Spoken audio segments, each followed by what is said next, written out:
Hey everybody! Welcome to FAQ, Frequently Asked Questions. But before we get started, take a moment, hit that subscribe button and the notification bell so you are made aware of any question that pops up.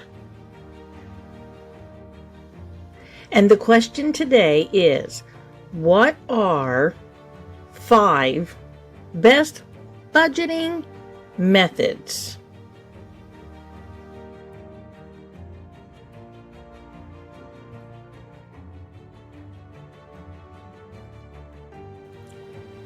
The first method is zero-based. A zero-based budget is a simple budget. You basically subtract your expenses from your income. The goal is to have $0 left once you subtract your expenses. So this is perfect for someone who has a predictable income and for the most part, predictable expenses. You start off with adding up your expenses, your mortgage, your utilities, your car payment, how much you're putting into your savings account, and whatever that totals up. So you have your income. If your income is $3,000, you're going to minus all that out, and the whole idea is to end up at zero.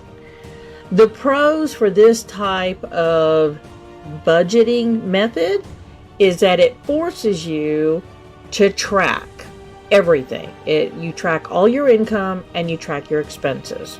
Okay. The cons is one unexpected expense can throw you off your budget. The car breaks down, something comes up, and maybe you have a water leak and now your water bill is 3 times as much as it normally is. So you must be able to predict your expenses pretty accurately, or you're going to use that savings for those unpredictable situations. The second method is the envelope system. Similar to the zero-based is this budgeting method. The idea is basically the same. You begin with your income and you subtract each of your expenses until all the money is allocated. The difference, and this is the main difference, is that you're actually working with physical cash.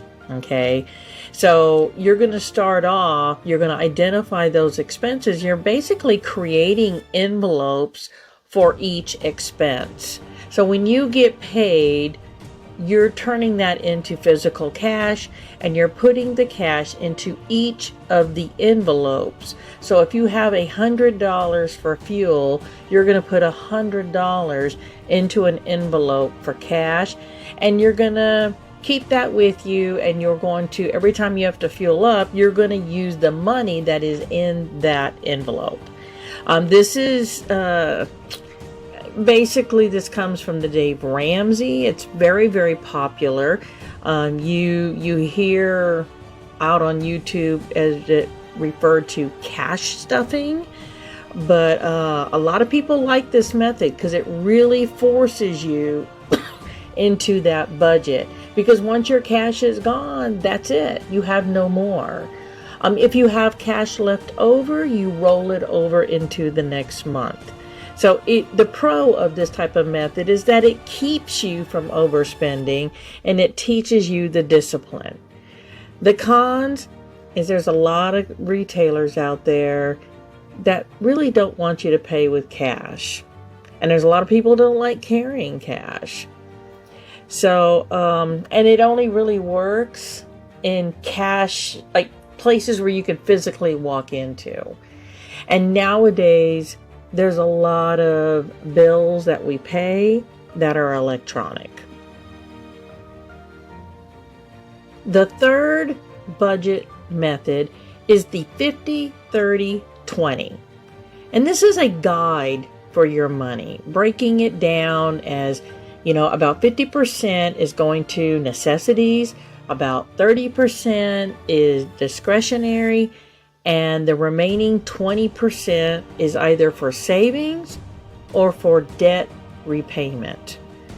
We put that together because saving is good, but you actually win more by paying off your debt, because the interest rates that you are paying on your debt is going to be greater than the interest that you're gaining in your savings. The key to making a budget like this work is really defining your needs and your wants. You can change the percentages a little bit, but it really needs to serve as a guideline. The pros for this type of budgeting method is that if you're really trying to pay off your debt or build your savings, this puts a focus on that. And the cons of this is that you really got to define your wants versus your needs.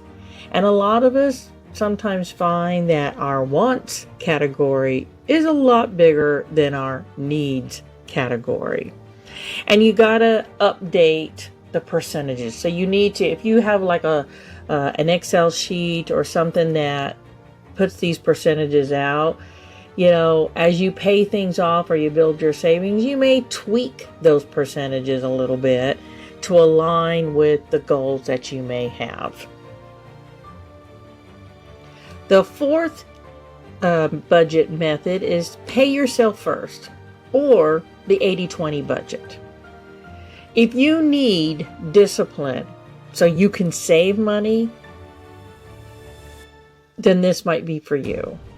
Anytime you receive income, you pay yourself first by putting an amount into your savings or your retirement, or debt, your debt repayment.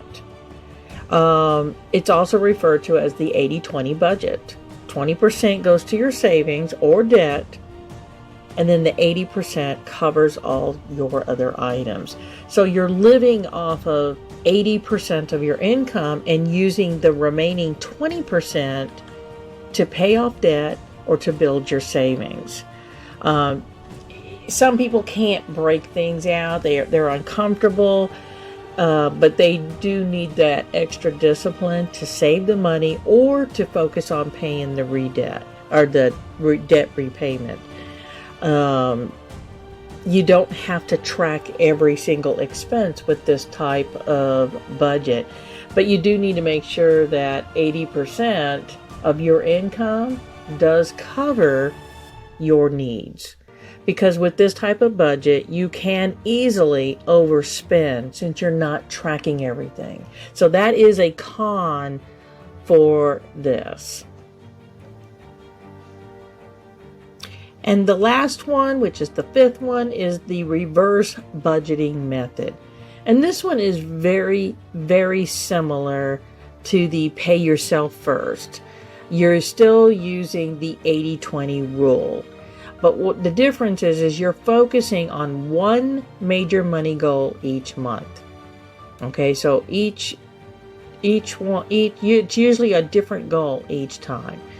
So every month you identify what you're wanting to pay off or to build, and you put all your focus on that, so that every month you are changing that goal and attacking different things. It's to tackle major things fast and quick. So if you're wanting to quickly add $500 to your emergency fund, or maybe you need to pay off a $400 credit card balance, or you need to add a certain amount of money to your retirement account, your 401k, you're using a portion of your income to apply to that major goal. The pros are this is simple and you can aggressively tackle something big. But the cons is that, again, it's easy to overspend, and you really got to learn how to live on less money.